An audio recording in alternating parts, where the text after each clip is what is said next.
오늘도 살아계셔서 온 우주를 다스리시는 하나님, 우리가 기도하는 이 시간에도 함께 하셔서 우리의 기도를 들어 주시옵소서. 많은 사람들이 자기 욕심에 성을 쌓느라 분주하고 열심을 내지만 오늘 우리는 이 땅에 우리를 중보자로 세우신 목적을 생각하며 새벽을 깨웁니다.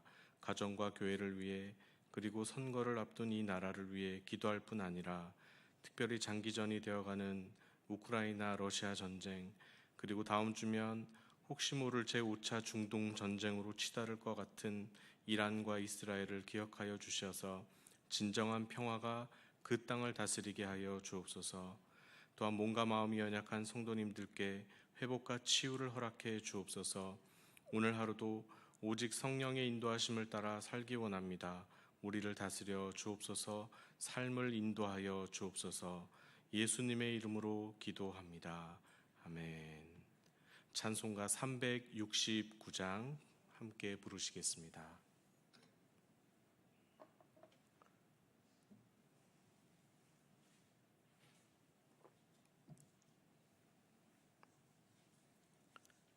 찬송가 369장입니다.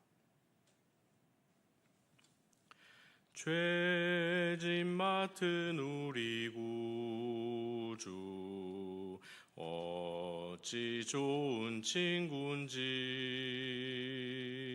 걱정 근심 무거운 짐 우리 주께 맡기세.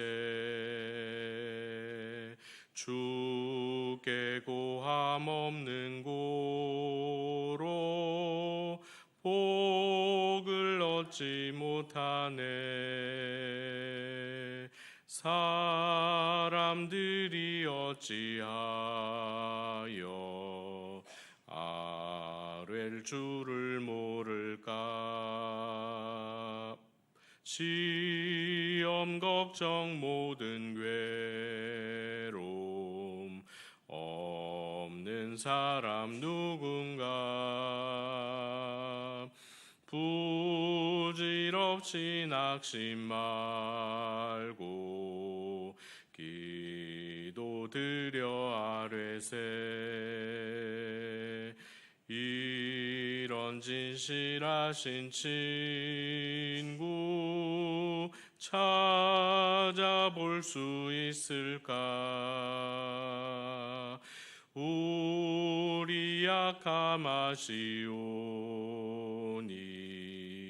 어찌 아니하릴까. 근심 걱정 무거운 짐 아니 진자 누군가. 피난처는 우리 예수, 주께 기도드리세. 세상 친구 멸시하고 너를 조롱하여도 예수 품에 안기어서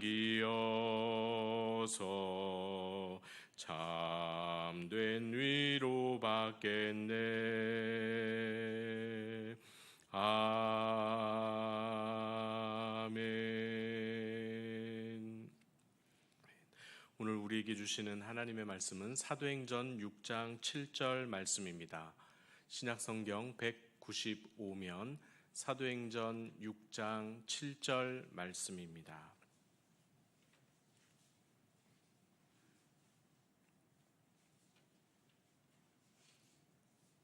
신약성경 195면 사도행전 6장 7절 말씀을 함께 봉독하겠습니다. 하나님의 말씀이 점점 왕성하여 예루살렘에 있는 제자의 수가 더 심히 많아지고 허다한 제사장의 무리도 이 도에 복종하니라. 아멘. 본문은 초대교회의 성도가 많아져서 생긴 문제의 결과입니다. 바로 직전에 5장에서 예루살렘 공회가 사도들을 40에 하나 감한 채찍질로 경고했습니다. 사도들은 예수 그리스도의 이름을 위하여 능욕받는 일, 즉 자신들이 그리스도를 위하여 불명예를 당할 만한 가치가 있다는 사실에 기뻐하면서 공회를 떠났습니다. 40에 하나 감한 매를 맞다가 죽은 사람도 있었을 만큼 이 태형은 가벼운 것은 아니었기에 사도들이 기뻐했다는 것을 우리는 이해하기가 쉽지 않습니다. 더욱이 그 사건 이후 그들은 날마다 성전에 있든지 집에 있든지 예수는 그리스도라고 가르치기와 전도하기를 그치지 않았다고 하는데, 그 사실에 또 한 번 놀랄 수밖에 없습니다. 그 결과로서 오늘 본문 6장이 시작하는 것입니다. 1절은 이렇게 시작합니다. 그때의 제자가 더 많아졌는데, 그때입니다. 실컷 맞고도 도리어 기뻐하면서 공의 앞을 떠났던 그때입니다. 사도들이 태형을 맞아 죄인 취급을 당했다면 뉴스에 나고 소문도 나서 저것 봐라, 예수 믿더니 저렇게 된다 하면서 교회 문턱을 밟지도 않을 것 같은데, 신도의 수도 아니고 제자의 수가 더 많아졌습니다. 사도행전 2장과 4장에 가면 사도 베드로의 설교 때문에 믿은 사람들의 숫자를 언급하는데, 그때 믿은 신도, 세례를 받은 신도의 수 이렇게 하지만 여기서는 제자의 수라고 이야기합니다. 신도는 아마도 세례받은 자들을 의미하겠지만, 제자는 나도 사도들과 같은 일을 당할 준비가 되어 있다고 하는 그런 사람들로 예상합니다. 이것은 굉장한 일입니다. 예전에 다큐멘터리를 보았는데, 러시아의 푸틴이 우크라이나 전쟁을 일으켰을 때 전쟁 징집령을 피해서 구소련 영토인 라트비아, 에스토니아, 리투아니아 국경으로 러시아인의 피난 행렬이 생겼다고 합니다.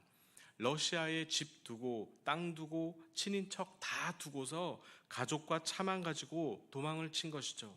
그 전쟁은 명분도 없고 실리도 없기에 의식 있는 러시아인 남자들이 가족을 데리고 고향을 탈출한 것입니다.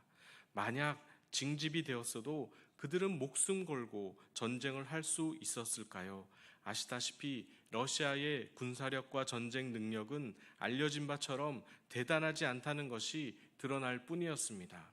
엄청난 무기가 있다고 해도 군인의 사기나 전쟁의 명분이 약하면 승리하기가 어렵습니다. 반면 우크라이나 국민들은 여성들까지 서로 자원하겠다고 하니 군사력은 열세였지만 모두가 한 달 이내에 전쟁이 끝난다고 했던 예상을 뒤엎고 대국을 상대로 아직도 전쟁을 치르고 있는 것입니다.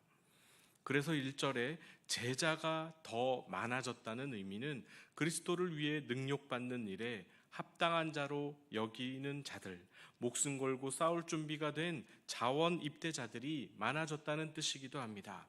주님이 일하시는 방법은 권력이나 군사력이나 학력이나 엄청난 자본도 아닙니다. 그리스도를 위해 자신의 불명예를 당할 만한 가치가 있다고 여기는 제자들을 통해 일하시는 것입니다.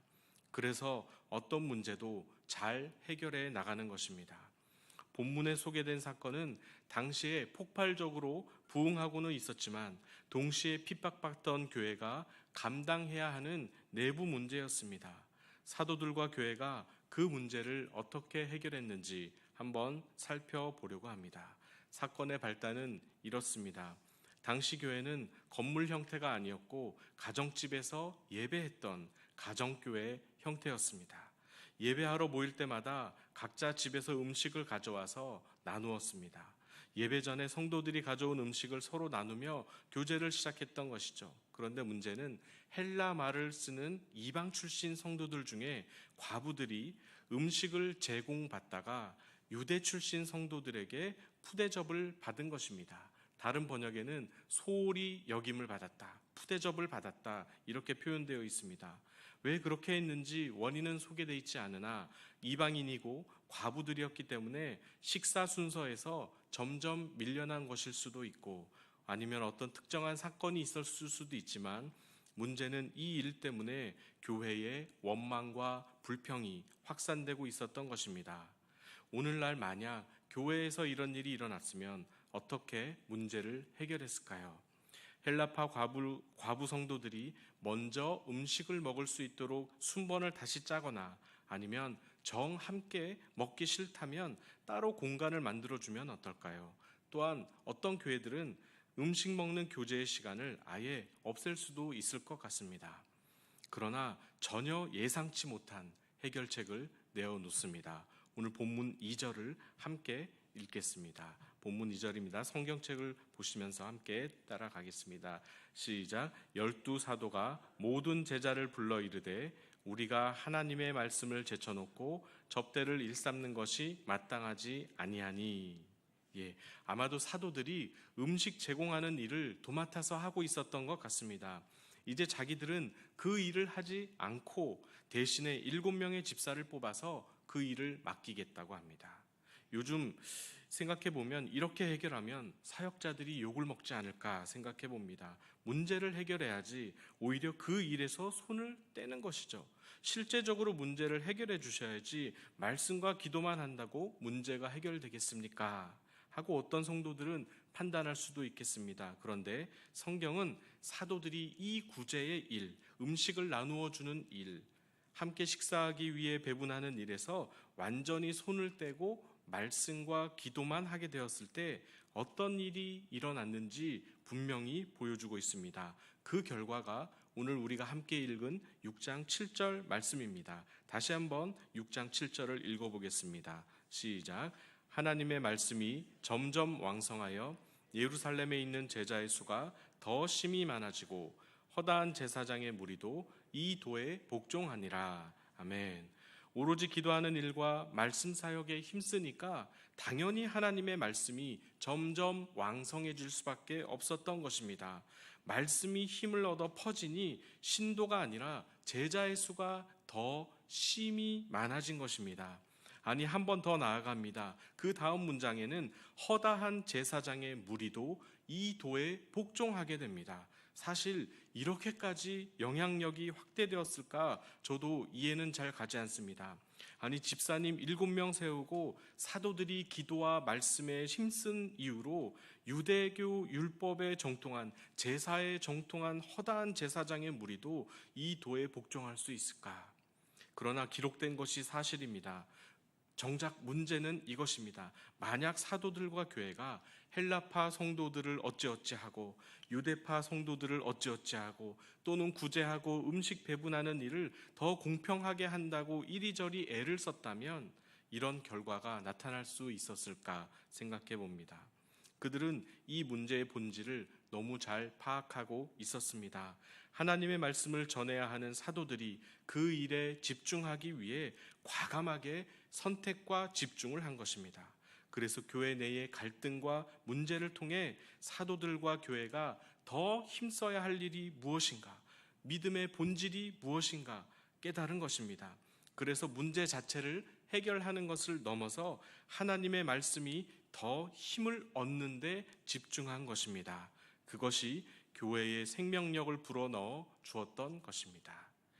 하나님의 말씀에 사역의 가치를 잘 지켜낸 교회들은 그 외의 일들로 분쟁하는 교회들보다 생존할 확률이 더 높습니다. 영적인 생명력이 좀 더 오래가는 교회는 권위 있고 살아있는 하나님의 말씀이 쉬지 않고 가르쳐지고 전파되는 곳입니다. 초대교회가 내린 이 결정은 거룩한 기준에 따라 7 집사를 세워야 하는 부담스러운 과정이 있었지만 하나님의 말씀이 힘을 얻게 하기 위해서 살을 깎는 듯한 개혁을 단행한 것입니다.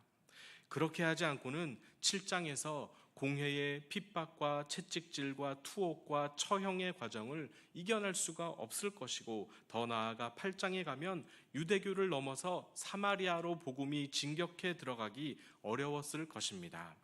그래서 우리가 늘 합심하여 기도해야 할 것이 있습니다. 그것은 이곳에 하나님의 말씀이 왕성하여지게 해 주옵소서 하는 기도를 항상 우리는 해야 되는 것입니다.